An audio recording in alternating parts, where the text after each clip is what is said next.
اعوذ باللہ من الشیطان الرجیم بسم اللہ الرحمن الرحیم الحمد للہ رب العالمین والصلاة والسلام علی سید الانبیاء والمرسلین حبیب الہ العالمین ابی القاسم محمد اللہ صلی علی محمد وآل محمد وعجل وعلى آلہ الطیبین الطاہرین سیما بقیت اللہ فی الارضین قال اللہ تعالی فی کتابہ الکریم بسم اللہ الرحمن الرحیم وَنُرِيدُ أَن نَّمُنَّ عَلَى الَّذِينَ اسْتُضْعِفُوا فِي الْأَرْضِ وَنَجْعَلَهُمْ أَئِمَّةً وَنَجْعَلَهُمُ الْوَارِثِينَ۔ ایک بار پھر درود بھیجے گا محمد و آل محمد۔ اللہم صلی علی محمد و آل محمد۔ پروردگار عالم کا انتہائی لطف و کرم ہے، انتہائی احسان ہے، اس نے ہمیں اور آپ کو یہ توفیق دی کہ اس عظیم الشان ہستی کے نام پر جمع ہوں کہ جو یقیناً تمام انسانیت کے لیے مشعل راہ ہیں۔ ان کا مقام، ان کا رتبہ، ان کی منزلت اللہ کے نبی کے ذریعے سے بیان ہوئی ہے، اور جو کچھ اللہ کے رسول نے اپنی صاحبزادی کے لیے ام الائمہ کے لیے ارشاد فرمایا، وہ کائنات میں کسی کے لیے ارشاد نہیں فرمایا۔ اللہ کے رسول نے اپنی خوشی کو ان کی خوشی اور اپنے غم کو ان کے غم کے اوپر متوقف قرار دیا۔ فرمایا جن سے یہ خوش ہیں ان سے میں خوش ہوں، جن سے یہ ناراض ہیں ان سے میں ناراض ہوں۔ بی بی سیدہ سلام اللہ علیہ کے حضور ادائے احترام کے لیے درود بھیجیں محمد و آل محمد۔ اللہ صلی علی محمد آل محمد وعجل فرجهم۔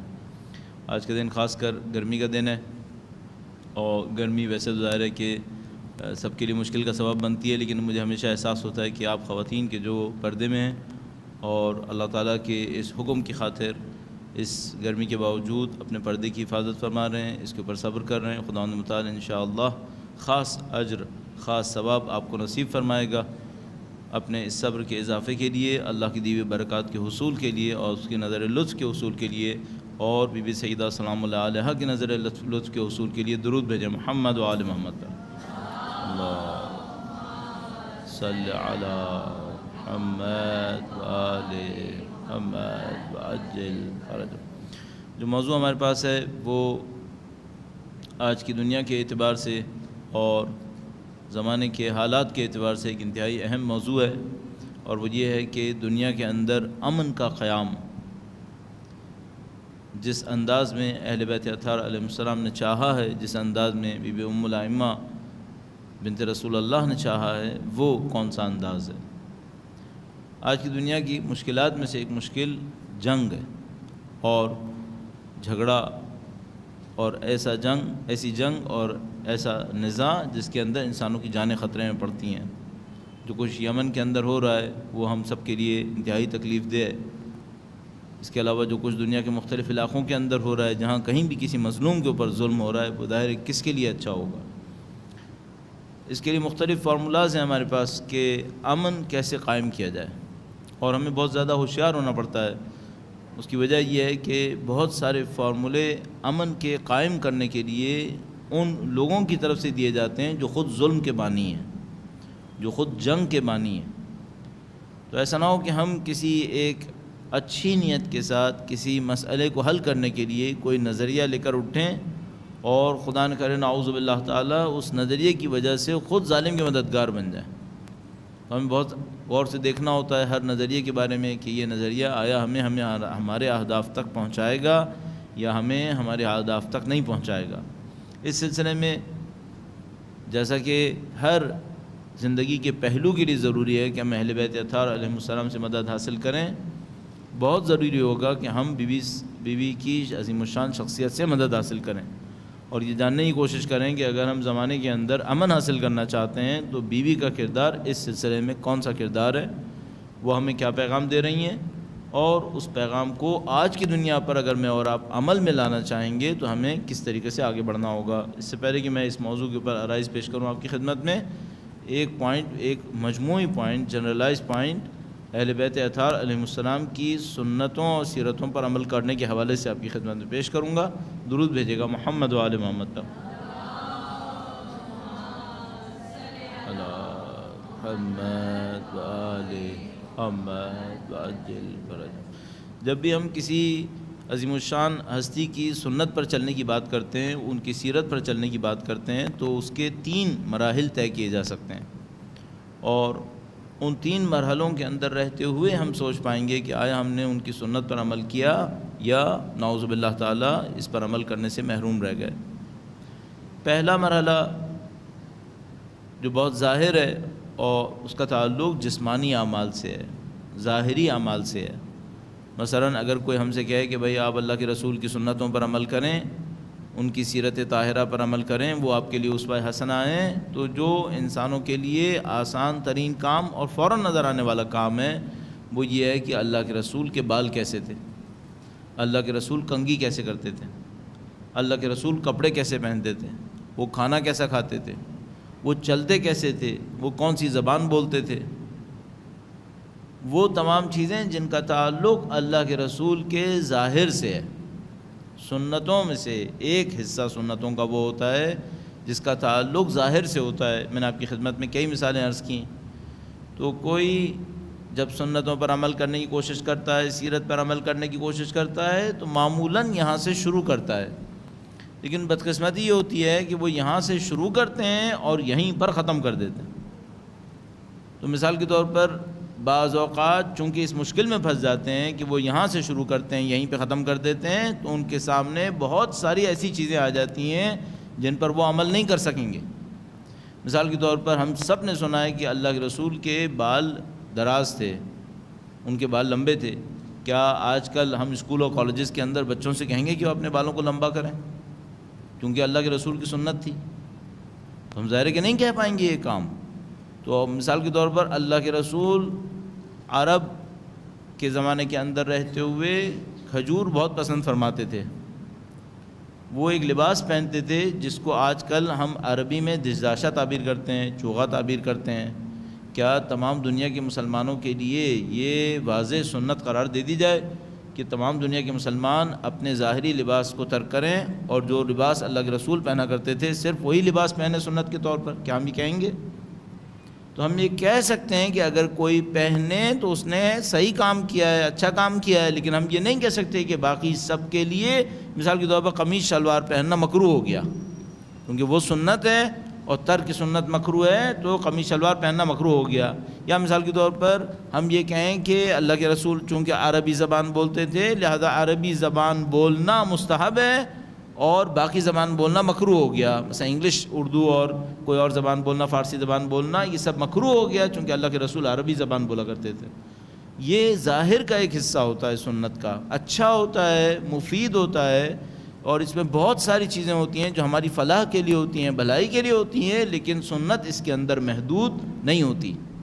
ہمیں سنت کو اس سے زیادہ وسیع مرحلے کے اندر دیکھنا ہوتا ہے، اس سے زیادہ بڑے پیرائے کے اندر دیکھنا ہوتا ہے۔ مثال کے طور پر فرض فرمائیں کوئی اللہ کے رسول کے پاس ملنے کے لیے آیا اور اللہ کے رسول نے دہی کا پیالہ اس کے سامنے رکھ دیا، تو کیا ہم سنت بنائیں کہ جب بھی کوئی مہمان ہمارے گھر میں آئے گا تو ہم پہلے دہی کا پیالہ رکھیں گے اس کے سامنے چونکہ اللہ کے رسول نے سنت میں رکھا تھا؟ نہیں، ہمیں دیکھنا ہوگا شاید اس وقت وہی دہی کا پیالہ اس وقت موجود تھا، اگر کوئی اور چیز موجود ہوتی اللہ کے رسول کو اور چیز رکھ دیتے، تو ہم یہ قرار نہیں دے سکتے۔ تو ہمیں ظاہر سے نکل کر اس کے آگے اس کے پیچھے کچھ دیکھنا ہوتا ہے کہ بھئی اس کا مطلب کیا ہوا، اللہ کے رسول نے کام کیوں انجام دیا، کیا کوئی مصلحت تھی یا مصلحت نہیں تھی، ان تمام باتوں کو دیکھنا ہوتا ہے۔ بس ایک مرحلہ ہوتا ہے سنت کے ظاہر کا، یہ جو سنت کا ظاہر ہے اس کے پیچھے کچھ مصلحتیں ہوتی ہیں، اگر وہ مصلحت ہمیں سمجھ میں آ رہی ہو تو ہمارے لیے کام بہت آسان ہو جاتا ہے۔ مثال کے طور پر پانی پینا اللہ کے رسول کی سنت میں سیدھے ہاتھ سے پینا قرار پاتا ہے، یہ ظاہر ہے لیکن اس کی مصلحت واضح ہے۔ اللہ کے رسول ارشاد فرما چکے ہیں کہ الٹے ہاتھ سے اگر کوئی کام انجام دو گے تو شیطان اس کے اندر شریک ہوتا ہے۔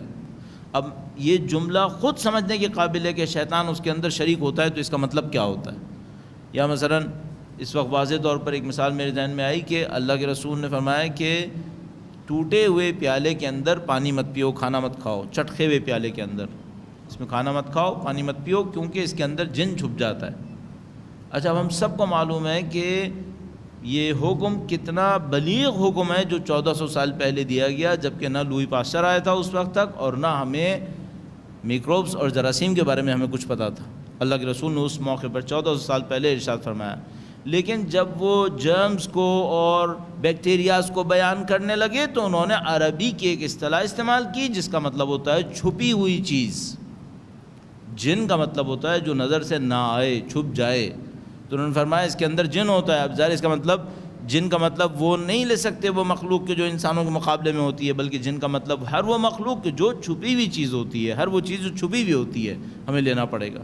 تو اس ظاہر کے پیچھے بہت کچھ موجود ہوتا ہے، یہ سنت کا ایک حصہ ہوتا ہے۔ اس سنت کے پیچھے جو دوسرا حصہ ہوتا ہے، دوسرا مرحلہ کہہ سکتے ہیں آپ اس کو ہم اخلاقیات تعبیر کرتے ہیں۔ اللہ کے رسول کی ایک سنت ظاہر میں ہے، بی بی کی عظیم الشان شخصیت کی ایک سنت ظاہر میں ہے، اس ظاہر کے پیچھے ایک اخلاقیات چھپی ہوئی ہیں۔ وہ اخلاقیات کبھی ظاہر میں نظر آتی ہے، کبھی ظاہر میں نظر بھی نہیں آتی، لیکن روح اس کی سمجھ میں آ جاتی ہے۔ مثال کے طور پر بہت خوبصورت ایک قول ہے، اور میں جہاں کہیں بھی بی بی کی شخصیت کے حوالے سے حاضر ہونے کا شرف حاصل کرتا ہوں تو وہاں پہ ایک قول ضرور دہراتا ہوں، وہ یہ کہ بی بی نے ارشاد فرمایا کہ حیا عورت کا زیور ہے، حیا عورت کا زیور ہے۔ زیور کا تعلق ظاہر سے ہے، زیور کا تعلق انسان کو خوبصورت دکھانے سے ہے، لیکن بی بی نے اس ظاہری عمل کے پیچھے بھی ایک اخلاق کو بیان فرما دیا، اس کے اندر بھی ایک اخلاقی نقطہ بیان فرمایا کہ اگر تم زیور کے ذریعے سے خوبصورتی چاہ رہے ہو اور تمہاری خواہش یہ ہے کہ زیور کو پہن کر اپنے آپ کو خوبصورت دکھاؤ، تو اس بات کو سمجھ لو کہ تمہاری حیا تمہارا سب سے بڑا زیور ہے، حیا عورت کا زیور ہے۔ حیا کے ذریعے سے جو اٹریکشن آئے گا، حیا کے ذریعے سے جو انسان کے اندر خوبصورتی اور جمال آئے گا عورت کے اندر، وہ سب سے اہم خوبصورتی ہے، وہ سب سے اہم جمال ہے۔ تو بی بی نے ایک ظاہر کو ایک اخلاق سے جوڑ دیا اور اس اخلاق کے اوپر ہماری توجہ دلوائی۔ تو مثال کے طور پر اگر بی بی کی سنت طاہرہ کے اوپر کوئی عمل کرے اور اس طرح پردہ کرنا چاہے جس طرح بی بی نے پردہ کیا، تو اس کے لیے ایک اور حکم آئے گا پیچھے سے، اور وہ کیا آئے گا؟ وہ یہ کہ صرف پردے کے ظاہر پہ عمل نہ کرے، بی بی کے اخلاقیات پہ بھی عمل کرے۔ بی بی کے اخلاقیات کیا تھے؟ یعنی ہم اور آپ اچھی طرح اس معاشرے کے اندر اس وقت سمجھ رہے ہیں، تمام تر دین کی تبلیغ کے باوجود، تمام تر دین کے بیان ہونے کے باوجود، وہ یہ کہ عین ممکن ہے، میں اس کو قانون کے طور پہ نہیں کہہ رہا، صرف امکان کے طور پہ کہہ رہا ہوں، عین ممکن ہے کہ کوئی عورت با پردہ ہو لیکن حیا نہ ہو، اور عین ممکن ہے کہ کوئی عورت ظاہر میں اپنی غفلت، جہالت، نادانی کی وجہ سے بے پردہ ہو لیکن با حیا ہو۔ یہ ممکن ہے۔ البتہ میرے جملے کا مطلب کوئی یہ نہ لے کہ میں کہہ رہا ہوں کہ بے پردگی کے لیے کوئی معذرت موجود ہے، ایکسکیوز موجود ہے، نہیں، میں یہ نہیں کہنا چاہ رہا۔ میں یہ کہنا چاہ رہا ہوں کہ پردے کے پیچھے ایک اخلاقیات ہیں، ایک پردہ ظاہر میں ہے اور اس ظاہری پردے کے پیچھے ایک اخلاق ہے جس اخلاق کا تعلق حیا سے ہے، عفت سے ہے اور پاکیزگی سے ہے۔ تو نہ صرف آپ پردے کی پابندی کریں بلکہ پردے کی پابندی کے پیچھے جو اخلاقیات دیے گئے ہیں ان اخلاقیات کی بھی پابندی کی جائے۔ یہ سنت کا دوسرا مرحلہ ہو جائے گا۔ پس سنت کے ایک مرحلے کا تعلق ظاہر سے ہوتا ہے جس میں ہم یہ دیکھتے ہیں ظاہری طور پہ کیا کام انجام پایا، اور سنت کے دوسرے مرحلے کا تعلق اخلاقیات سے ہوتا ہے، صفات سے ہوتا ہے، انسان کی نفسانیات سے ہوتا ہے۔ اس کو دیکھا جاتا ہے کہ اس میں ان کی سنت کیا تھی۔ تو مثال کے طور پر ہم صرف یہ نہیں دیکھ سکتے کہ اہل بیت اطہار علیہ السلام مثال کے طور پر جب بچے کو اٹھاتے تھے تو وہ ظاہری طور پر کیسے اٹھاتے تھے، ہمیں دیکھنا پڑے گا وہ بچے کو اخلاقیات کیا سکھاتے تھے، بچے کو کس اخلاق سے اٹھاتے تھے، یہ ہمیں دیکھنا پڑے گا ان کے اندر۔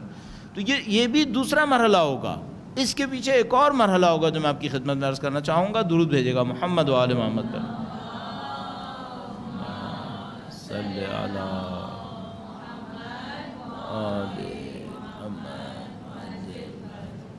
تیسرا مرحلہ جو سنتوں کا ہوگا، پیروی کا ہوگا، اسوہ حسنہ کو فالو کرنے کا ہوگا، وہ ہوگا عقائد کا، دنیا کو دیکھنے کا انداز کیا ہے، اور یہ سب سے اہم مرحلہ ہوگا۔ اگر یہ مرحلہ صحیح نہیں ہوا کسی بھی عظیم الشان شخصیت کی پیروی میں، تو ہم لاکھ اس کے ظاہر کی پیروی کریں، لاکھ اس کے اخلاقیات کی نقل کریں، ہم اس کی روح اور اسپرٹ تک نہیں پہنچ پائیں گے۔ میں اس مثال میں پھر بیوی کی حیات طیبہ سے مدد لوں گا۔ مثال کے طور پر کسی نے بیوی کے ظاہر کو فالو کیا اور ظاہر کو فالو کرنے کے بعد پردہ کرنا شروع کر دیا، جو انتہائی احسن کام ہے، بہت اچھا کام ہے، واجب بھی ہے دین اسلام کے اندر۔ اس کے بعد پردے کے پیچھے بیوی کی اخلاقیات کو بھی دیکھنے کی کوشش کی، تو پردے کے پیچھے بیوی کی جو اخلاقیات تھیں وہ حیا، عفت، پاکیزگی، پاک دامنی، یہ تمام اخلاقیات تھیں۔ اب سوال یہ ہوا کہ جیسے اس نے ایک کام کیا اس کے دل میں ایک خلش آ گئی، وہ کیا آ گئی؟ وہ یہ کہ ساری دنیا تو آزاد پھر رہی ہے اور میں نے اپنے آپ کو پابند کر لیا، ساری دنیا تو مزے لے رہی ہے اور میں نے اپنے آپ کو حجاب کے اندر ڈال کے محدود کر لیا، نعوذ باللہ تعالیٰ۔ یا مثال کے طور پر کسی بچے سے کہا جائے کہ بھئی آپ اہل بیت اطہار علیہ السلام کی سنت کی پیروی کریں، وہ موسیقی کو پسند نہیں کرتے تھے، آپ موسیقی چھوڑ دیں۔ اس نے موسیقی بھی چھوڑ دی، لیکن کچھ عرصے کے بعد اس کے دل کے اندر یہ خیال آیا کہ باقی سارے تو موسیقی کا مزہ لے رہے ہیں اور میں اس مزے سے محروم رہ گیا۔ یہ کیوں ایسا ہوا؟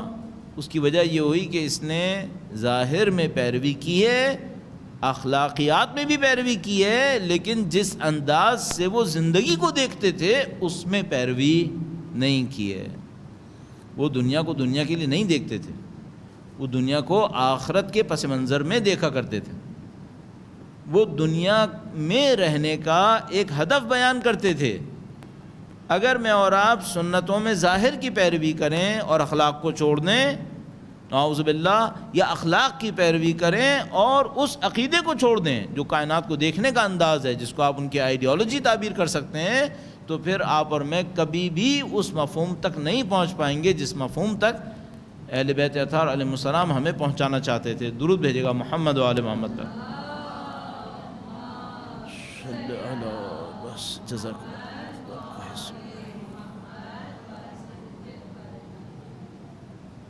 ایک بار پھر درود بھیجے گا محمد و آل محمد پر۔ اللہم صلی علی محمد و آل محمد۔ اب یہ تین مرحلے ہمارے پاس ہو گئے، ایک تو آپ ظاہر کی پیروی کریں، ایک اخلاق کی پیروی کریں، اور ایک ان کی آئیڈیالوجی کو اور ان کے دیکھنے کے نظریے کو سمجھنے کی کوشش کریں۔ تو مثال کے طور پر اگر ہم نے ان تینوں مراحل میں پیروی کی تو کیا ہمیں کبھی اس بات کا غم رہے گا کہ جو بے دین ہیں وہ تو مزے لے رہے ہیں اور میں مزے نہیں لے رہا؟ میں ہمیشہ یہ دیکھوں گا کہ دنیا ہمیشہ رہنے کی جگہ نہیں ہے، انہوں نے دنیا کو ہمیشہ رہنے کی جگہ قرار نہیں دیا، انہوں نے دنیا کو عیش اور عشرت کی جگہ قرار نہیں دیا، انہوں نے دنیا کو امتحان کی جگہ قرار دیا، انہوں نے دنیا کو عمل کی جگہ قرار دیا، اور جزا کے لیے انہوں نے آخرت کو بیان کیا ہے۔ اگر میں اس کانسیپٹ کو بھی لے سکا تو باقی دو بھی میرے لیے آسان ہوں گے، لیکن اگر خدا نہ کرے میں اس کانسیپٹ کو نہیں لے سکا تو میں آپ کو گارنٹی سے کہہ رہا ہوں باقی دو پر عمل کرنا ناممکن ہو جائے گا۔ مثال کے طور پر اگر آپ بیوی کے اخلاقیات کا ملاحظہ فرمائیں تو آپ کے پاس وہ مشہور و معروف روایت موجود ہے کہ بیوی نے شادی ہونے کے فوراً بعد جو جوڑا ان کے پاس تھا وہ بھی خیرات میں دے دیا۔ اگر کوئی سنت پر عمل کرے اور کچھ ہی عرصے کے بعد اس کے ذہن میں آئے کہ میں نے تو وہ جوڑا بھی دے دیا جو میری زندگی کی اتنی بڑی نشانی تھی، تو اس کو کیا کہنا ہوگا؟ اس کو مجھے کہنا پڑے گا کہ تم نے اخلاق تک آنے کی جرات کی لیکن عقیدے تک آنے کی جرات نہیں کی ہے۔ انہوں نے دنیا کو رہنے کی جگہ نہیں سمجھا ہے، انہوں نے کبھی بھی دنیا کو آخرت پہ ترجیح نہیں دی ہے، انہوں نے دنیا و ما فیہا جو کچھ دنیا کے اندر ہے اس سب کو اپنے نزدیک مچھر کے پر کے برابر بھی اہمیت نہیں دی ہے۔ یہ اللہ کے نبی کا فرمان ہے، فرمایا دنیا و ما فیہا، دنیا اور جو کچھ اس کے اندر ہے اس کی حیثیت مچھر کے پر کے برابر بھی ہوتی تو خدا کافروں کو نہ دیتا، خدا اپنے انکار کرنے والوں کو نہ دیتا۔ جب تک ہم ان کی زندگی کے اس پہلو تک نہیں پہنچیں گے ہم اس باریکی تک نہیں پہنچ پائیں گے۔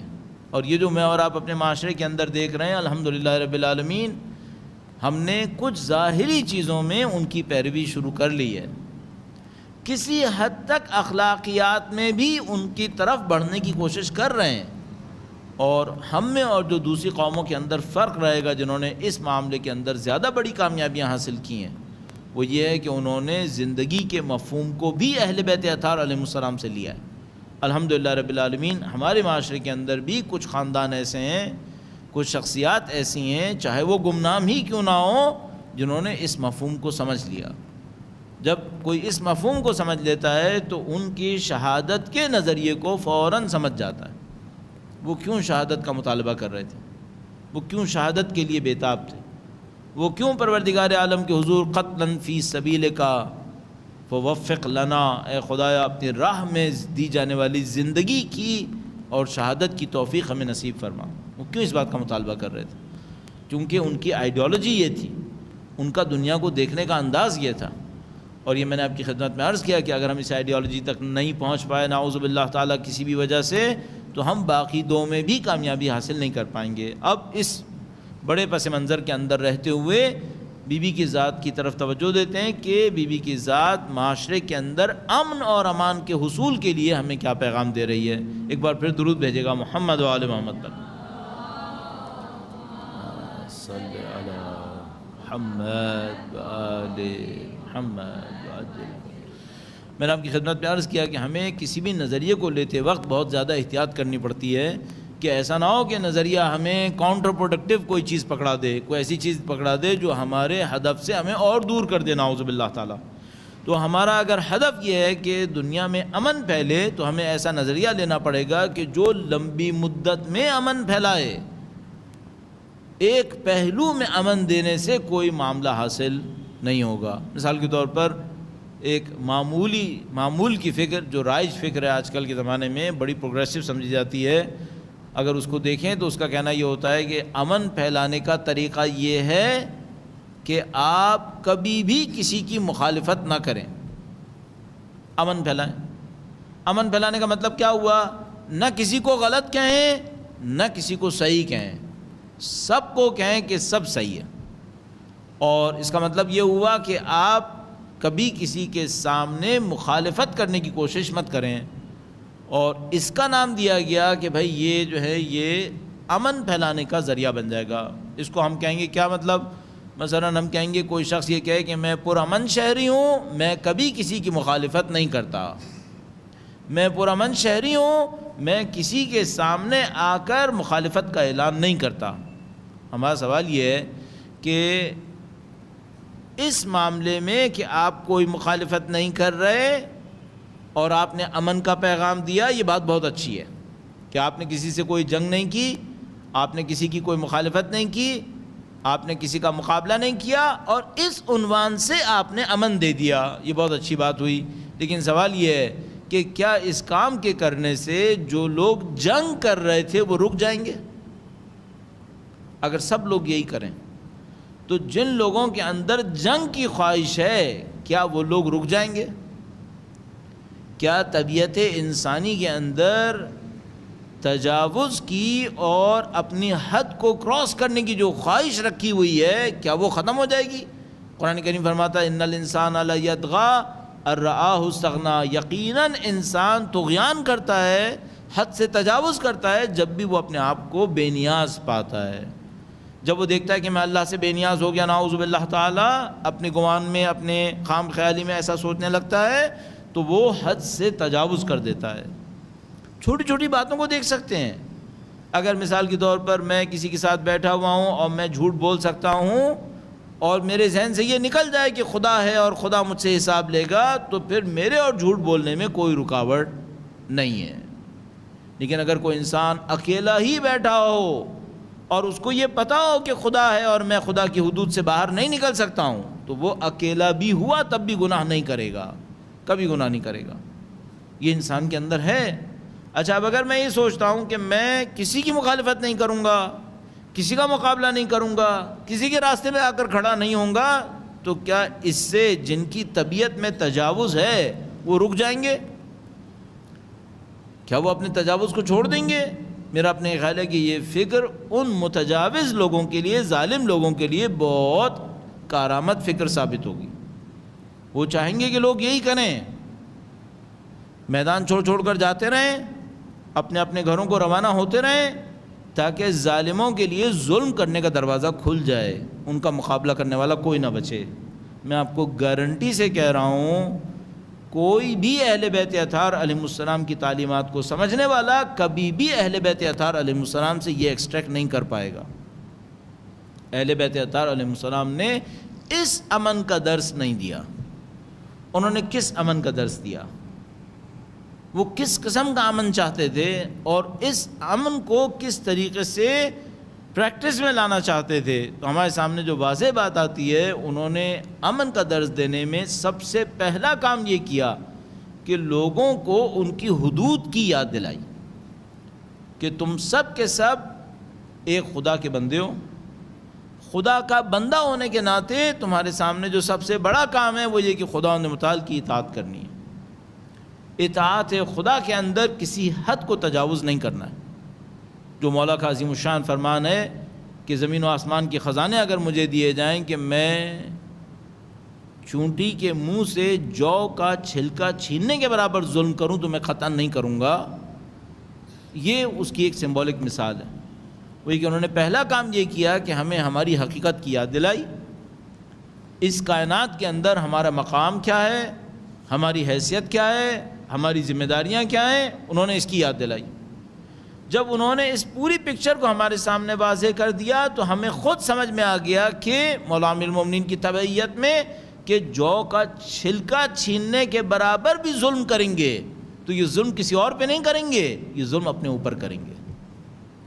ظالم قطعاً دوسروں پہ ظلم نہیں کرتا ہے، حقیقت میں اگر آپ دیکھیں تو ظالم صرف اپنے اوپر ظلم کر رہا ہوتا ہے۔ مظلوم کا حامی خدا ہوتا ہے، مظلوم کو جزا دینے والا خدا ہوتا ہے، مظلوم کے کام کو سنبھالنے والا خدا ہوتا ہے۔ یہ ظالم ہوتا ہے جو ہر حمایت سے اپنے آپ کو دور کر لیتا ہے اور خدا متعال کے عذاب کی طرف اپنے آپ کو دھکا دے دیتا ہے۔ اہل بیت اطہار علیہ السلام نے ہمیں یہاں سکھایا۔ سب سے پہلا کام جو اہل بیت اطہار علیہ السلام کی طرف سے ہمیں سیکھنے کو ملا وہ یہ کہ کائنات کو پہچانو، کائنات کے اندر اپنے مقام کو دیکھو، اپنی منزلت کو دیکھو، اپنی ذمہ داریوں کو پہچانو اور خدا متعال کی تبعیت اور پیروی کو اپنے ذہن کے اندر رکھو۔ یہ پہلا کام، اور یہ بنیادی ترین کام تھا۔ جو ان کے بتائے ہوئے اس راستے پر چلے، انہوں نے مالک اشتر کی طرح لشکر کا سپہ سالار ہونے کے باوجود کبھی کسی فقیر پہ بھی ظلم نہیں کیا۔ جو ان کے راستے پر چلے، انہوں نے تمام تر طاقتوں کے ہونے کے باوجود کبھی کسی مظلوم انسان کے اوپر ہاتھ بھی نہیں اٹھایا، جو ان کے راستے پر چلے۔ بس پہلا کام جو کیا انہوں نے ہماری حقیقت کو ہمارے سامنے آشکار کیا، کائنات کے نظام کو ہمیں بتا کے دیا۔ اس کے بعد دوسرا کام بھی کیا، وہ کیا تھا؟ جو اگر نہ ہوتا تو یہ منصوبہ کامل منصوبہ نہیں ہو سکتا تھا۔ جہاں وہ ہمیں امن کا درس دیں، وہاں ہمیں یہ بھی بتائیں کہ اگر کوئی ظلم کرے تو کیا کرنا ہے۔ آپ اس حصے کو اگر آپ نکال دیں تو میں آپ کو گارنٹی سے کہہ رہا ہوں کہ آپ دنیا میں کبھی بھی ظلم کا مقابلہ نہیں کر پائیں گے، کبھی بھی ظلم کو ختم نہیں کر پائیں گے، کبھی بھی جنگ کا خاتمہ نہیں کر پائیں گے۔ کیوں؟ جنگ طلب لوگ دنیا میں رہنے ہیں، جن کی طبیعتوں میں تجاوز ہے، انہوں نے دنیا میں رہنا ہے۔ یہ بالکل ایسا ہی ہے کہ کوئی ہمیں یہ بتائے کہ آپ نے صحت کا خیال کیسے رکھنا ہے اور یہ نہ بتائے کہ اگر کوئی بیمار ہو جائے تو علاج کیسے کرنا ہے۔ اگر آپ کو نہیں معلوم کہ بیمار کا علاج کیسے ہونا ہے اور دنیا میں کہیں نہ کہیں لوگوں نے بیمار ہونا ہے تو اس کے بعد پھر تباہی ہی تباہی ہے، پھر کوئی مقابلہ نہیں کر سکے گا۔ تو فوراً ہماری سمجھ میں آتا ہے وہ یہ کہ ایک طرف سے ہمیں انہوں نے یہ بتایا کہ آپ نے ظلم نہیں کرنا ہے، اور دوسری طرف سے انہوں نے ہمیں یہ بتایا کہ ظلم کا مقابلہ کرنے کا جب وقت آئے تو مقابلہ کیسے کرنا ہے۔ اب مقابلہ کیسے کرنا ہے، اس کی حیثیت کیا ہے، میں چند جملے اس سلسلے میں بھی آپ کی خدمت میں عرض کروں گا۔ درود بھیجیے گا محمد و آل محمد پر۔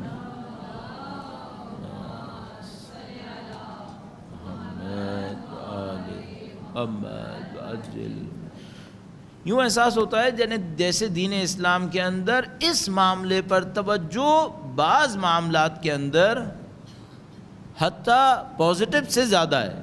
اس کو میں عرض کرتا اس طرح سے ہوں کہ جب ہم کلمہ توحید کے اوپر توجہ دیتے ہیں تو خدا متعال فرماتا ہے، ہمیں حکم دیتا ہے، فرماتا ہے کہ لا الہ الا اللہ۔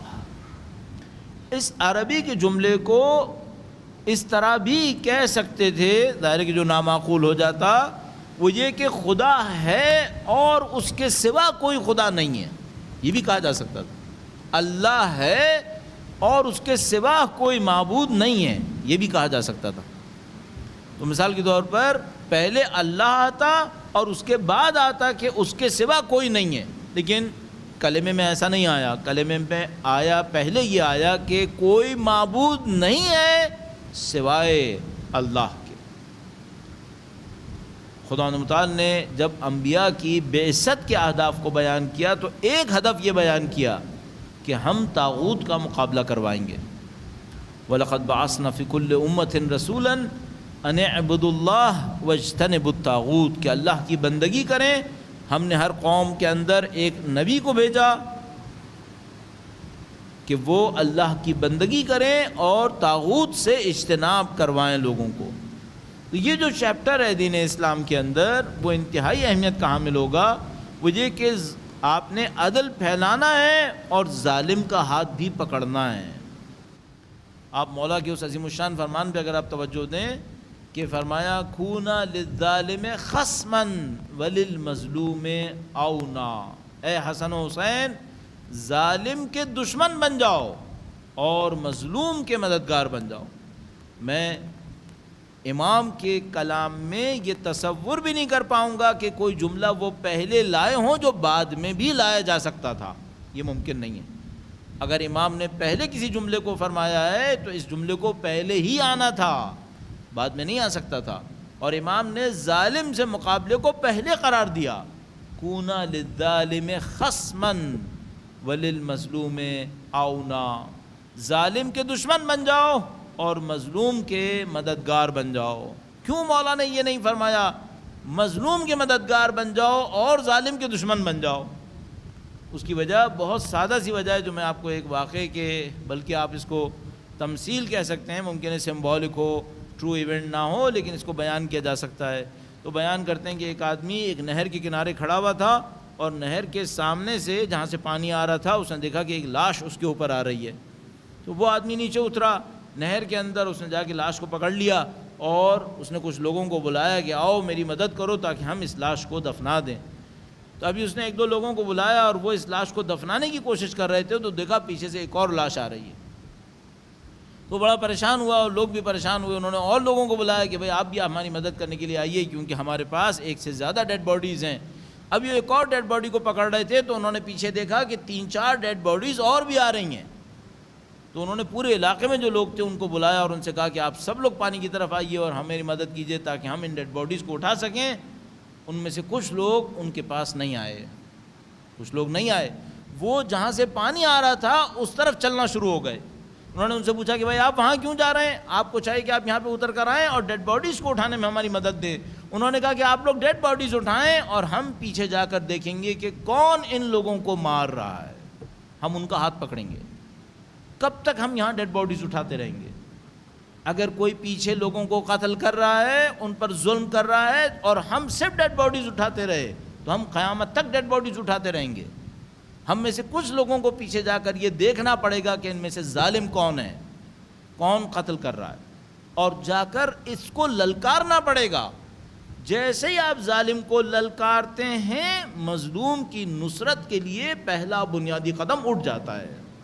اور اگر آپ نے ظالم کو نہیں للکارا تو پھر آپ سمجھتے رہیے کہ مظلوم بنتے رہیں گے اور آپ مظلوموں کی ضرورتوں کو کبھی بھی پورا نہیں کر سکیں گے۔ آپ کو کہیں نہ کہیں ظالم کو للکارنا پڑتا ہے۔ اور یہ وہ درس ہے جو بی بی نے امن کا پیامبر اور امن کا پیغام دینے والے ہونے کے ناطے ہمیں سکھایا ہے کہ کبھی وہ موقع ہوتا ہے جب تمہیں کسی کا ساتھ دینا ہوتا ہے کہ وہ ظلم کا شکار ہوا، مظلوم کا ساتھ دینا ہوتا ہے، اور کبھی وہ موقع ہوتا ہے جب تمہیں ظالم سے لڑنے والے کی حمایت کرنی ہوتی ہے۔ آپ تصور فرمائیے جب اللہ کے رسول جنگ احد کے اندر زخمی ہوئے، بی بی خود تشریف لائیں اپنے والد کے زخم کا مداوع کرنے کے لیے۔ کس ناطے؟ ممکن ہے وہ بیٹی ہونے کے ناطے آئی ہوں، لیکن ایک اس میں رشتہ یہ بھی تھا کہ میرے باپ وہ ہیں جو دنیا کے اندر ظالموں کا مقابلہ کرنا ہے۔ اور آپ تصور فرمائیے کہ بی بی وہ ہیں جنہوں نے ہمیشہ اپنے شوہر کو ہر میدان جنگ کے لیے تیار کیا۔ مولا امیر المومنین کے زخم کتنے تھے جسم کے اوپر جن کو بی بی جانتی ہوں گی، ان سب کے باوجود کبھی ایک جنگ ایسی نہیں ہوئی جس میں مولا امیر المومنین تشریف نہ لے گئے ہوں۔ اور یہ کون سا موقع ہے؟ یہ ظالم سے لڑنے والے کی نصرت کا موقع ہے۔ اور ایک موقع ایسا بھی آیا جب بی بی کو خود ظالم سے لڑنے کے لیے جانا پڑا، کیونکہ کسی اور کے پاس ظالم سے لڑنے کا اس وقت موقع نہیں تھا، اور بی بی کو خود ظالم سے لڑنا پڑا۔ اگر آپ بی بی کے امن پھیلانے کے پیغام کو سمجھنا چاہتے ہیں تو آپ کو اس جامعیت کے ساتھ، اس کلیت کے ساتھ اس کو سمجھنا پڑے گا۔ ایک طرف سے وہ ہیں کہ جو فقیروں کے کام آتی ہیں تاکہ مظلوم کا کوئی ساتھ دینے والا ہو، ایک طرف سے وہ ہیں جن کے گھر سے ہر مانگنے والے کو کچھ نہ کچھ ملتا ہے، اور ایک طرف وہ ہیں کہ جو جنگ میں شرکت کرنے والے اپنے باپ اور اپنے شوہر کے لیے مددگار بنتی ہیں، اور ایک وقت وہ ہیں کہ جو خود میدان کے اندر اتر کر ظالم کا مقابلہ بھی کرتی ہیں۔ جن کامیاب قوموں کی طرف میں نے اشارہ کیا آپ کی خدمت میں، اور الحمدللہ رب العالمین میں اور آپ بہت اچھے دور میں زندگی گزار رہے ہیں۔ یہ دور اپنی تمام تر مشکلات اور سختیوں کے باوجود، ہزاروں لوگوں کی جانوں کے جانے کے باوجود، میں اس دور کو سنہری دور سمجھتا ہوں کئی سو سال کے اندر۔ اس کی وجہ یہ ہے کہ یہ دین اور ایمان کی نہ صرف نصرت کا زمانہ ہے بلکہ فتح کا زمانہ ہے۔ یہاں پہ دین و ایمان کو فتح مل رہی ہے اللہ کی نصرت کے ساتھ ساتھ۔ جو کچھ ایران کے اندر ہوا ہے، جو کچھ لبنان عراق کے اندر ہوا، جو کچھ اس وقت یمن کے اندر ہو رہا ہے، یہ اہل ایمان کی نصرت اور اہل ایمان کی فتح کی علامتوں میں سے ایک علامت ہے۔ اور اس معاملے کے اندر میں گارنٹی سے عرض کر سکتا ہوں بغیر کسی مبالغے کے کہ اگر کسی معاشرے کی خواتین کو یہ پتہ نہ چلا کہ ظالم سے لڑنا کتنا اہم ہے، اس معاشرے سے کبھی ظلم کا خاتمہ نہیں ہو سکے گا۔ ہمیں سب سے پہلے معاشرے کے اندر ظالم سے لڑنے کے لیے، ظلم سے لڑنے کے لیے، امن کو پھیلانے کے لیے اپنی خواتین کے اندر یہ شعور دیکھنا ہوگا کہ وہ امن کو کس سطح پہ دیکھتی ہیں۔ خدا نہ کرے نعوذ باللہ تعالیٰ اگر خواتین کے ذہن میں یہ مس انڈرسٹینڈنگ آ گئی کہ امن اس وقت پھیلتا ہے جب سب لوگ لڑنا چھوڑ دیتے ہیں، تو پھر میں آپ کو گارنٹی سے عرض کر رہا ہوں کہ یہ قوم کبھی بھی فتح حاصل نہیں کر سکے گی۔ اس قوم کو عزت بھی نہیں ملے گی، اس قوم کو ذلتوں کو اٹھانا پڑ جائے گا نعوذ باللہ تعالیٰ۔ اور یہ وہ راستہ نہیں ہے جو اہل بیت اطہار علیہ السلام نے ہمارے سامنے رکھا ہو۔ مولا سید الشہداء جب کربلا تشریف لے گئے، انہوں نے مدینے کے جوانوں کے نام خط لکھا اور ان سے کہا کہ جو ہمارا ساتھ دے گا وہ مارا جائے گا، اور جو ساتھ نہیں دے گا اسے عزت نہیں ملے گی، اسے عزت نہیں ملے گی۔ سید الشہداء نے شہادت کے مقابلے میں بے عزتی کو قرار دیا کہ جو مارا جائے گا، جو ساتھ دے گا وہ مارا جائے گا، اور جو ساتھ نہیں دے گا اسے عزت نہیں ملے گی۔ یہاں پر زندگی بے عزتی ہے اور یہاں پہ موت میں عزت ہے۔ یہ پیغام جس قوم کی خواتین نے سمجھ لیا، میں آپ کو گارنٹی سے عرض کر رہا ہوں کہ اس قوم کا یا تو حال بھی اچھا ہوگا یا کم سے کم مستقبل بہت اچھا ہوگا، اور عین ممکن ہے کہ حال بھی اچھا ہوگا پھر ان کا۔ اس کی وجہ یہ ہے کہ اگر خواتین نے اس بات کو سمجھ لیا تو اس کا مطلب یہ ہے کہ آگے آنے والی ماؤں نے سمجھ لیا ہے۔ اگر ماؤں نے سمجھ لیا ہے تو اس کا مطلب یہ ہے کہ اگلے 15 سال میں جو نسل آنے والی ہے وہ اللہ کی راہ میں جان دینے کو اپنی عزت بنائے گی، اور جو قوم اللہ کی راہ میں جان دینے کو اپنی عزت بنا لے اس قوم کو شکست دینا ناممکن ہے۔ میں آپ کو بغیر کسی مبالغے کے، بغیر کسی جذبات کے، قاطعیت کے ساتھ کہہ رہا ہوں کہ اگر کوئی قوم یہ سمجھ لے کہ اللہ کی راہ میں جان دینا عزت ہے، اس قوم کو شکست دینا ناممکن ہے۔ جنگ میں ہرانا ممکن ہے، شکست دینا ناممکن ہے۔ یہ جو کچھ سعودی عرب اور یمن کے اندر ہو رہا ہے، یہ جو سعودی ساری فوج لانے کی کوشش کر رہے تھے اور اس میں بھی ناکام ہو گئے، اللہ کا شکر ہے۔ اگر یہ ساری دنیا کی فوج لے آتے اور ساری دنیا کی فوج لا کر یمن پہ حملہ کر دیتے اور یمنی سب کے سب شہید ہو جاتے اور جنگ سعودیوں کے حق میں ختم ہو جاتی، تب بھی میں قسم کھا کے کہہ سکتا ہوں کہ یمنیوں کو شکست نہیں ہوتی، یمنی پھر بھی جیت جاتے، بالکل جیسے کربلا میں سید الشہداء جیتے، ایک ایک مرد شہید ہو گیا، ایک ایک بچہ اور عورت اسیر بنا دیے گئے، سب کے لاشیں بھی پامال ہو گئے، لیکن سید الشہداء کو شکست نہیں ہوئی، سید الشہداء نے جنگ جیت لی۔ اور چوتھے امام نے کتنا خوبصورت ارشاد فرمایا ہے کہ جب تم اذان کہو گے اور اس میں میرے جد امجد کا ذکر کرو گے تو میں پوچھوں گا کہ جنگ کون جیتا، جنگ کون جیتا۔ تو آپ مطمئن رہیے، بی بی کا جو پیغام ہے ہمارے لیے امن کا اور دنیا کے اندر سکون پھیلانے کا پیغام، وہ ہوگا ہی اسی طریقے سے کہ ایک طرف سے ہم مظلوم کی حمایت کریں گے، چاہے وہ مظلوم فقیر کی حد میں ہو، اسیر کی حد میں ہو یا یتیم کی حد میں ہو، اور دوسری طرف سے ہم ظالم کا مقابلہ کریں گے اور اس ظلم کے ساتھ مقابلے کو اس سطح پر لے کر جائیں گے کہ اگر مرد نہ بھی رہے تو عورتیں اس مقابلے کو کر سکیں۔ اگر آپ نے اس پیغام کو سیکھ لیا تو میں گارنٹی سے عرض کر رہا ہوں کہ مستقبل آپ کا ہے اور مستقبل آپ کی نسلوں کا ہے۔ آخری بات اور آپ کی خدمت میں عرض کروں گا، انسان بہت ساری قربانیاں دیتا ہے اپنی اولاد کی خاطر، بہت ساری قربانیاں جھیل لیتا ہے۔ کبھی کبھی تو ایسا ہوتا ہے کہ ایک نسل پیٹ کاٹتی ہے تاکہ دوسری نسل گھر بنا لے، صرف گھر بنانے کے لیے بعض اوقات پیٹ کاٹنا پڑ جاتا ہے۔ تو میں آپ کو مطمئن ہو کے عرض کر رہا ہوں کہ اگر بی بی نے ظلم کا مقابلہ کرنے میں قربانیاں دی ہیں اور ان کی 11 نسلوں نے ظلم کا مقابلہ کرنے میں شہادتیں دی ہیں، تو یہ ساری کی ساری شہادتیں اگلی نسلوں کی بقا کے لیے ہیں، یہ ساری کی ساری شہادتیں ان کی آگے آنے والی نسلوں کی بقا کے لیے، اور پوری انسانیت ان کی اولاد ہے، پوری انسانیت ان کی اولاد ہے۔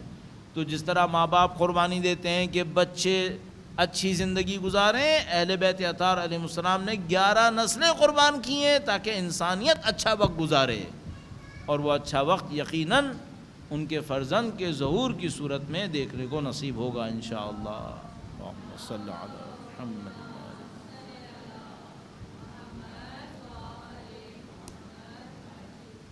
ہمارے عرائض یہیں پر اختتام پذیر، اور آپ سے درخواست ہے، چند منٹس ہمارے پاس ہیں، اگر آپ کوئی سوال کرنا چاہیں تو براہ مہربانی سوالوں کو بیان فرمائیے گا۔ اپنی صحت و سلامتی کے لیے، مزید توفیقات کے لیے اور وقت کے امام کی نظر لطف ان کے ظہور کی تعجیل کے لیے درود بھیجیں محمد و آل محمد پر۔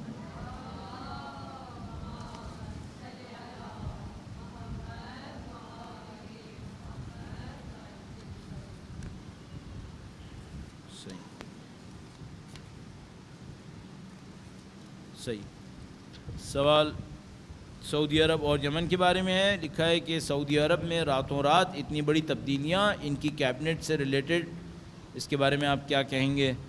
سعودی عرب میں بہت بڑی تبدیلیاں رونما ہوئی ہیں سیاست کے اعتبار سے۔ اگر آپ نے چند دن پہلے آنے والی خبروں کو دیکھا ہو تو جو نیا بادشاہ بنا ہے، جو جنوری میں بادشاہ بنا تھا، اس نے پہلے سے جو بادشاہ کے بعد آنے والا نائب تھا اس کو برطرف کر دیا۔ اس کو برطرف کرنے کے بعد اپنے ایک بھتیجے کو اپنا نائب بنایا، اور دوسرا نائب اس نے اپنی اولاد کو بنا دیا، اس نے اپنے بیٹے کو بنا دیا۔ تو اگر پرانے بادشاہ کے بنائی ہوئی چین پر عمل ہوتا تو اس کے بیٹے کا کوئی چانس نہیں تھا، اس کے بیٹے کا مرتے دم تک بھی کوئی چانس نہیں آتا۔ لیکن اس نے اپنے بعد آنے والے سارے بھائیوں کو کینسل کیا، گویا جس میں مکرم اس کے بعد آنے والا تھا اسے کینسل کیا، بعد میں جتنی بھی لائن تھی ان سب کو کینسل کیا، بھتیجوں کا سلسلہ شروع کیا۔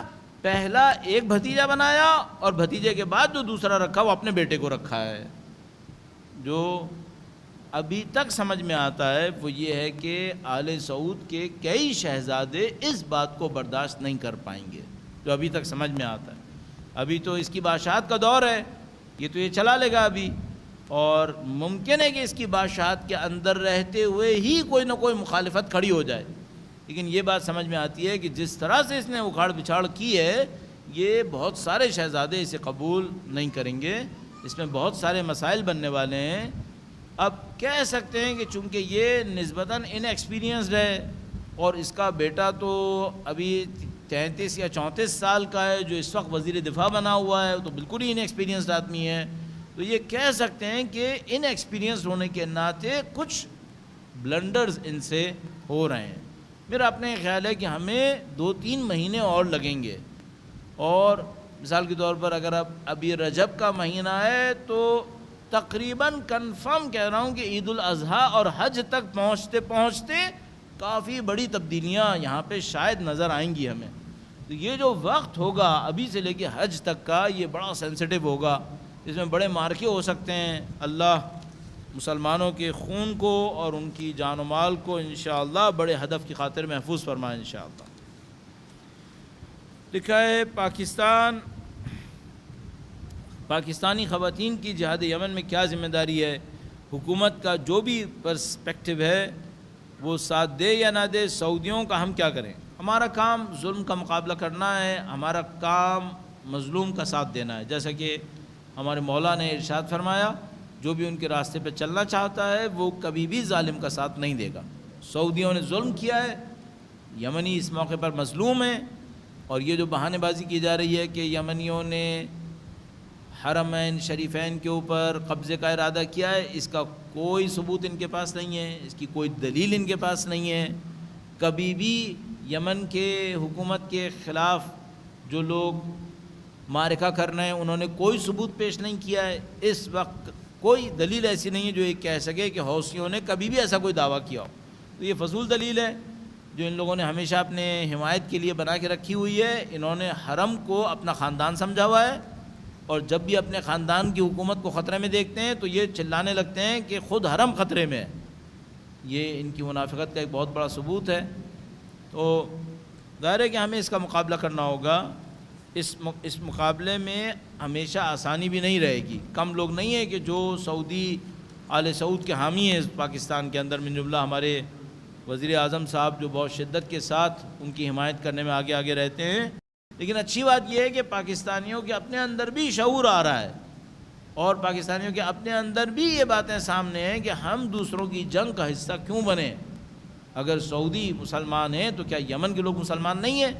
اور یہ کہنا کہ یمن میں شیعہ ہیں جو سعودیوں سنیوں کے خلاف کھڑے ہوئے ہیں، یہ بات بالکل ہی فضول بات ہے۔ کیا وہ جو حوثی ہیں وہ صرف شیعہ ہیں؟ علی عبداللہ صالح جو سابقہ صدر تھا، اس کی آرمی حوثیوں کا ساتھ دے رہی ہے۔ کیا یمن کی آرمی ساری کی ساری سنی آرمی تھی، جبکہ اس کے اندر پرسنٹیج کے اعتبار سے 30 سے 40% صرف شیعہ ہیں، وہ بھی زیدی فرقے سے؟ تو یہ بات بالکل فضول بات سمجھ میں آتی ہے، اور اللہ نے چاہا تو ان کا یہ جھوٹ بھی ان کے سامنے آ رہا ہے۔ خواتین کی ذمہ داری کیا ہوگی؟ اس جرأت کو اپنے اندر رکھنا کہ ہم نے ظالم کا مقابلہ کرنا ہے، ہم نے مظلوم کا ساتھ دینا ہے۔ اس کے امتحانات سے الحمدللہ رب العالمین پاکستانی خواتین کئی دفعہ گزری ہیں، اور اہل بیت اطہار علیہ السلام کی چاہنے والی خواتین بہت دفعہ اس امتحان سے گزری ہیں۔ انہوں نے اپنی استقامت کو یہاں پر دکھایا ہے۔ اللہ نے چاہا تو انشاءاللہ آپ کی یہ استقامت دشمنوں کے سامنے ایک بار پھر ظاہر ہو رہی ہوگی، اور اس کے نتیجے میں دشمن کو یہ پتہ چل پائے گا کہ پاکستان ان کی اجداد کی میراث نہیں ہے، کہ وہ جو یہاں پر چاہیں ظلم انجام دے دیں، جس طرح سے چاہیں اس کو استعمال کر لیں۔ یہ پاکستان کی سرزمین ہے جو سب پاکستانیوں کے لیے ہے، یہاں پہ سارے پاکستانیوں کی بات سنی جائے گی۔ تو انشاءاللہ وہ موقع نہیں آئے گا کہ جس میں پاکستان ظلم کی حمایت کے اندر آگے جائے، ہمیں اس کا مقابلہ کرنا ہوگا۔ لکھا ہے کہ وہ کیا چیز ہے جو ہمارے ایموشنز اور تھاٹس کو عملی جامہ پہنانے میں مدد کر سکتی ہے؟ جیسا کہ ہم ائمہ اطہار اور جناب سیدہ کا ذکر تو کرتے ہیں لیکن عمل میں پیچھے ہیں۔ اس کا ایک تعلق انسانی نفسیات سے ہوگا کہ کچھ لوگ ایسے ہوتے ہیں کہ جب ان کے ذہن میں کوئی بات آ جاتی ہے تو وہ کر گزرتے ہیں، ان کے اندر جو ول پاور ہوتی ہے، قوت ارادی ہوتی ہے، وہ بہت مضبوط ہوتی ہے۔ کچھ لوگ سوچتے بہت زیادہ ہیں، کرنے میں بہت پیچھے رہ جاتے ہیں۔ تو اس کا علاج کیسے کیا جائے؟ اس کا علاج ایسے کریں کہ آپ اپنی زندگی میں چھوٹے چھوٹے اہداف بنائیں، اور ان چھوٹے چھوٹے آبجیکٹیوز کو پوری طاقت کے ساتھ اچیو کر لیں۔ آپ کی ول پاور بڑھنا شروع ہو جائے گی۔ مثال کے طور پر فرض فرمائیے آپ نے ہدف بنایا کہ بھائی آپ جب بھی سونے لگیں گے سونے سے پہلے وضو کریں گے، اب آپ حتی الامکان کوشش کریں کہ آپ نے یہ کام کرنا ہے، چاہے آپ کو بہت دیر سے یاد آئے کہ آپ نے وضو نہیں کیا تو آپ اٹھ کے جائیں وضو کریں، اپنے اوپر سختی ڈالیں، چھوٹے چھوٹے آبجیکٹیوز میں سختی ڈالیں اپنے اوپر۔ مثال کے طور پر آپ نے سوچا کہ میں نے اول وقت نماز پڑھنی ہے، اب نماز آپ پڑھنے والے ہیں اور آپ کے سامنے کوئی اور کام، کوئی اور مشکل آنے والی ہے، آپ اپنے آپ کو فورس کریں کہ میں نے سوچا ہے کہ اتنے بجے نماز پڑھوں، مجھے پڑھنی ہے۔ اور ظاہر ہے کہ یہ وہ جگہیں ہیں جہاں پر کوئی اور واجب نہ ٹکرا رہا ہو، ہمیں واجبات سے نہیں ٹکرانا ہے، ہم نے اپنے لیے اصول بنا کر اپنی قوت ارادی کو مضبوط کرنا ہے، لیکن واجبات سے نہیں ٹکرانا ہے۔ ممکن ہے کہ میں سوچ رہا ہوں کہ میں نے فرض فرمائیے 1:40 پر 50 منٹ پہ نماز پڑھنی ہے، اچانک کوئی واجب آ گیا، اب میں یہ نہیں کہہ سکتا کہ میں نے سوچا ہوا ہے کہ 1:50 پہ پڑھوں گا چاہے کچھ بھی ہو جائے، نہیں، مجھے خدا کی بندگی میں آگے بڑھنا تھا، اس کو میں ترجیح دوں گا جو خدا کا حکم ہوگا۔ آپ اپنے قوت ارادی کو اس طرح چھوٹے چھوٹے آبجیکٹیوز بنا کر اچیو کر سکتے ہیں۔ اس میں بہت چھوٹی چھوٹی باتیں بھی ہو سکتی ہیں۔ مثال کے طور پر آپ نے ایک چھوٹی سی بات سوچ لی کہ آپ جب بھی کہیں چپل اتاریں، جوتے اتاریں، دونوں کو ملا کے رکھیں، پھیلا کے نہیں رکھیں۔ اچھا، کیا یہ مستحب ہے، واجب ہے؟ نہیں، شاید کوئی مستحب واجب نہ ہو، لیکن کام صحیح کام ہے، اس کے لیے آپ اپنی انرجیز لگا لیجئے۔ اگر آپ ایسے چھوٹے چھوٹے کاموں کے اندر بھی اپنی ول پاور کو استعمال کریں گے، آپ کی طاقت عمل کرنے کی بڑھتی چلی جائے گی اور آپ بہت بڑے بڑے کاموں کو بھی انجام دیں گے۔ اور یہ بھی میں آپ کی خدمت میں عرض کرتا چلوں، اگر آپ نے اللہ کی خاطر اپنی ول پاور کو بہت مضبوط کر دیا تو پھر ایک اور کام بھی ہوگا، جب آپ کچھ چاہیں گے تو خدا بھی کہے گا کہ یہ ہونا چاہیے چونکہ یہ چاہ رہا ہے، پھر ہوگا۔ اور اس بات کو سمجھتے ہوئے مولا کو فرمان سمجھ میں آتا ہے کہ میں نے ارادوں کے ٹوٹنے سے خدا کو پہچانا ہے، کیونکہ مولا کی ذات وہ ذات ہے کہ اگر ارادہ کرے گی تو ہوگا، اور اگر وہ پورا ارادہ کرے اور نہیں ہوا تو سوائے یہ کہ خدا نہ چاہتا اور کوئی چیز رکاوٹ نہیں بن سکتی۔ تو آپ اپنے ارادے کی مضبوطی سے یہاں تک پہنچ سکتے ہیں کہ اللہ آپ کے ارادے کی خاطر بہت سارے کاموں کو انجام دے دے گا۔ اس سے آپ کو بہت طاقت ملے گی، اس سے آپ کی بات میں بھی طاقت بڑھ جائے گی۔ جب آپ کچھ کہیں گے تو لوگوں کو پتہ ہوگا کہ اگر یہ کہہ دے گا تو خدا کروا بھی دے گا۔ جیسے آج کے زمانے میں ہم جیسوں کو یقین ہو چلا ہے سید حسن نصر اللہ کے اوپر کہ یہ سید بزرگوار جو کہہ دیتے ہیں خدا کروا دیتا ہے، کیونکہ انہوں نے کبھی جھوٹ نہیں بولا، انہوں نے کبھی فضول بات نہیں کی، انہوں نے کبھی اللہ کی بندگی سے ہٹ کر کوئی گفتگو نہیں فرمائی۔ ابھی تک جو سمجھ میں آتا ہے اس کے نتیجے میں خداوند متعال نے ان کے کلام میں گویا یہ اثر ڈال دیا ہے۔ درود بھیجے گا محمد و آل محمد کا۔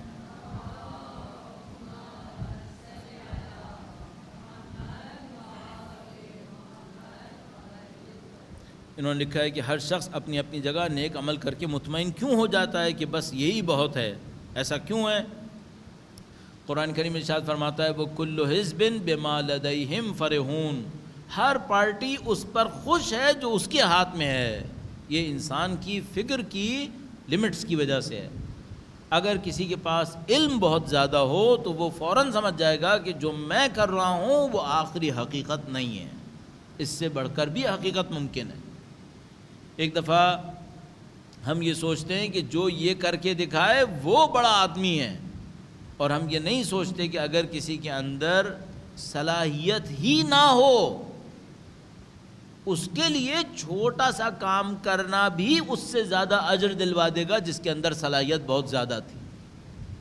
آپ اور میں نتیجوں کے اوپر لوگوں کو ویلیو نہیں دے سکتے، ہمیں اور آپ کو ایفرٹس کے اوپر اور توانائیوں کے اوپر لوگوں کو عزت دینی ہوتی ہے۔ ممکن ہے کسی کے اندر توانائی نہیں تھی اور اس نے 10% کام کر کے دکھایا اور توانائی 1% کی تھی، اور ممکن ہے کسی کے پاس توانائی 90% کی تھی اور اس نے 50 کر کے دکھایا، تو ہم اور آپ 50 کر کے دکھانے والے کو عزت دیتے ہیں، جبکہ اس کے پاس کیپیبلٹی 90% کی تھی اور جس کے پاس کیپیبلٹی 1% کی تھی اور اس نے 10% کر کے دکھایا، ہم اس کو عزت نہیں دیتے۔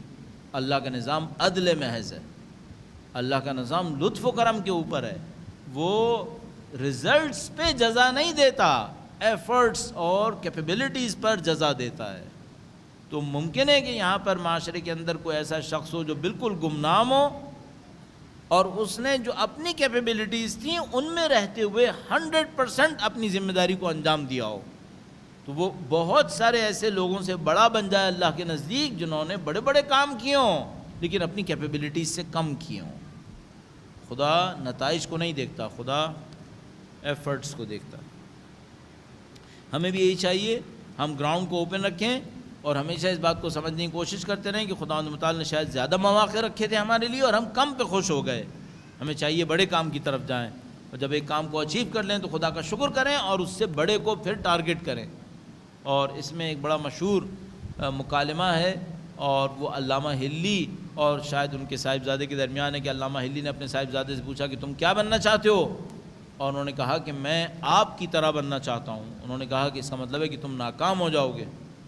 انہوں نے پوچھا کہ وجہ کیا ہے؟ کہا کہ جب میں نے اپنے مولا کی زندگی کو دیکھا تو میں نے سوچا کہ میں اپنے چھٹے امام کی طرح بننا چاہتا ہوں، تو میں یہاں پر پہنچا، اور اگر تم شروع سے مجھے ٹارگٹ بنا کر آگے چل رہے ہو تو تم کہاں پہنچو گے؟ آپ کی نظر بہت وسیع ہونا چاہیے، البتہ کام آپ کو زمین پہ رہ کے ہی کرنا ہوگا۔ تو اگر آپ کو بہت بڑی یونیورسٹی بھی بنانی ہے تو آپ کو بہرحال زمین پہ رہتے ہوئے، گراؤنڈ ریالٹیز میں رہتے ہوئے اپنے کام کو شروع کرنا ہوگا، لیکن ہدف بڑا رکھیں، چھوٹے کام پر خوش نہ ہو جائیں۔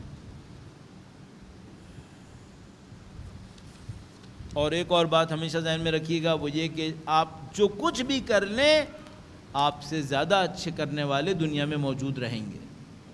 آپ نے کچھ بھی کر لیا، اگر کسی اور کے عمل سے ملا کر دیکھیں تو وہ کچھ بھی نہیں ہوگا۔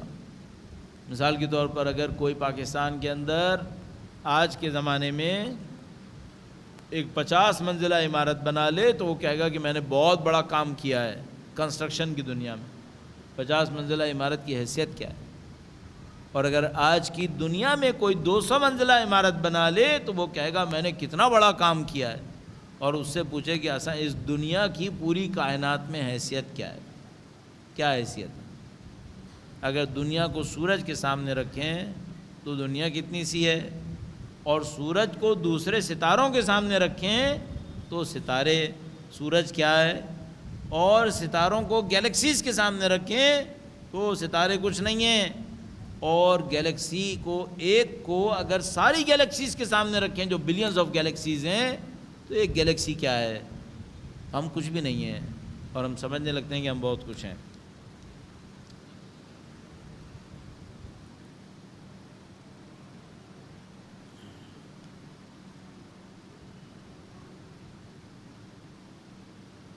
ہاں، ایک کویشچن انہوں نے کیا ہے، اور یہ جو کویشچنز ہوتے ہیں یہ بعض اوقات اتنے زیادہ پریسائز ہوتے ہیں کہ وہ کسی پرٹیکولر کیس کو ڈیل کر رہے ہوتے ہیں۔ تو ہم بعض اوقات جب کویشچن پڑھتے ہیں تو ہمیں سمجھ میں آتا ہے کہ یہ جنرلائزیشن سے نکل کر بہت زیادہ پریسائز ہو گیا ہے اور کسی ایک ٹپیکل پرٹیکولر کیس کو ڈیل کر رہا ہوتا ہے، تو معمولاً اس کو اوپنلی جواب نہیں دیتے۔ اس میں کیا ہوتا ہے کہ بہت ساری چیزیں ادھر ادھر کی رہ جاتی ہیں جو بعد میں ممکن ہے کسی کے لیے اچھا نہ رہے۔ تو ایسا کوئی سوال کہ جو اتنا زیادہ پریسائز ہونے کی طرف جاتا ہے اس کو جنرلائزڈ بولنا اچھا نہیں ہوتا، اور اس میں بہت سارے مسائل بنتے ہیں۔ اس خاطر میں نے اس سوال کو، آخری سوال کو جو میرے پاس تھا وہ چھوڑ دیا۔ کچھ سوال اور ہیں لیکن فارچونیٹلی ہمارے پاس وقت بہت کم ہے۔ میں آپ کے سامنے جلدی جلدی پڑھتا ہوں تاکہ اگر کوئی جواب دیا جا سکے تو میں ممکن کروں۔ ہمارے معاشرے میں خواتین کو گھریلو سطح پہ ظلم کے سامنے خاموش رہنے کا درس دیا جاتا ہے۔ ہمیشہ اسلام کے اندر یہ مشکل آتی ہے کہ دو ویلیوز ایسی ہوتی ہیں جن کے انٹرپریٹیشن کی غلطی سے ایک ویلیو رہ جاتی ہے، دوسری نگیٹ ہو جاتی ہے۔ مثلا کنجوسی ایک نیگیٹو ویلیو ہے اور سخاوت ایک پازیٹیو ویلیو ہے۔ اب کوئی آدمی سخاوت میں اتنا آگے بڑھ جاتا ہے کہ فضول خرچی تک پہنچ جاتا ہے تو اس کو ہمیں کہیں نیچے لانا پڑتا ہے، اور کوئی کنجوسی میں اتنا نیچے چلا جاتا ہے کہ اسے ہمیں آگے کی طرف دھکا دینا پڑتا ہے۔ تو نہ ظلم سے لڑنے کے بہانے معاشرے میں فتنہ پھیلے، اور نہ فتنے کو روکنے کے بہانے معاشرے میں ظلم پھیلے۔ ان دونوں کے درمیان بیلنس کرنا پڑے گا۔ عورت ظلم نہ سہے لیکن اس کا مطلب یہ نہ ہو کہ وہ شوہر کو حیثیت ہی نہ دے۔ ان دونوں کے درمیان ایک بیلنس کریٹ کرنا پڑے گا۔ اور پھر ایک بہت بڑا مسئلہ یہ آئے گا کہ جس کو میں ظلم سمجھ رہا ہوں آیا واقعاً وہ ظلم ہے یا ظلم نہیں ہے۔ ان تمام کے ساتھ اس میں کوئی شک نہیں ہے میرے نزدیک کہ کہ پاکستان کے معاشرے میں خواتین پہ ظلم ہو رہا ہے. نہ صرف پاکستان کے اندر بلکہ دنیا کے بہت سارے معاشروں کے اندر شاذ و نادر کوئی معاشرہ ایسا ہوگا جس کے اندر خواتین پہ ظلم نہیں ہو رہا ہوگا. خواتین پہ بہت ظلم ہو رہا ہے. اس کا مقابلہ ہونا ضروری ہے. اور گھریلو سطح پہ جس کو ہم ڈومیسٹک وائلنس کہتے ہیں، چاہے وہ فزیکل ہو چاہے وہ ایتھیکل ہو، ان سب کا مقابلہ ہونا ضروری ہے. اس کا کوئی نہ کوئی پیرامیٹر ہونا چاہیے جس پہ ایک کام ہو سکے.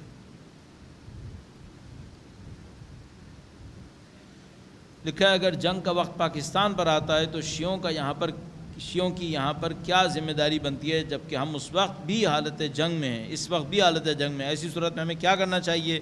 وہ ظاہر جنگ کی صورتحال کو دیکھتے ہوئے سمجھا جائے گا کہ اس صورت میں کیا ہوگا. اور پروردگار عالم کا لاکھ لاکھ احسان ہے کہ ہمارے پاس ایسے مذہبی رہنما موجود ہیں پاکستان کے اندر بھی پاکستان کے باہر بھی، جو ہمیں اس بات پر گائیڈ کر سکیں گے کہ آپ کی شرعی ذمہ داری اس وقت کیا بنے گی. اور الحمدللہ رب العالمین یہ دنیا رابطے کی دنیا ہے، ہمیں ان کے ساتھ رابطے میں بھی کوئی مشکل نہیں ہے الحمدللہ.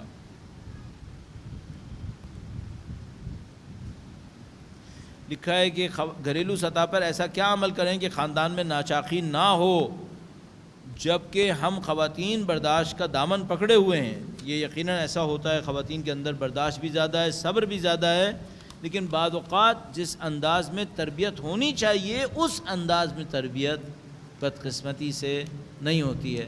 بعض اوقات ایسا ہوتا ہے کہ کہیں اسٹینڈ لینا ہوتا ہے اور عورت یہ سوچ رہی ہوتی ہے کہ اگر خاموش رہوں تو بہتر ہے، اور معاملہ اور خراب ہو جاتا ہے. اور کہیں ایسا ہوتا ہے کہ خاموش رہنا بہتر ہوتا ہے اور وہ یہ سمجھتی ہے کہ میرے لیے یہاں پہ مقابلہ کرنا بہتر ہے، اور مقابلہ کرنے میں حالات اور زیادہ خراب ہو جاتے ہیں. تو یہ جو بیلنسڈ اپروچ ہے اس کے اوپر ہمیں ٹریننگ کی ضرورت پڑے گی.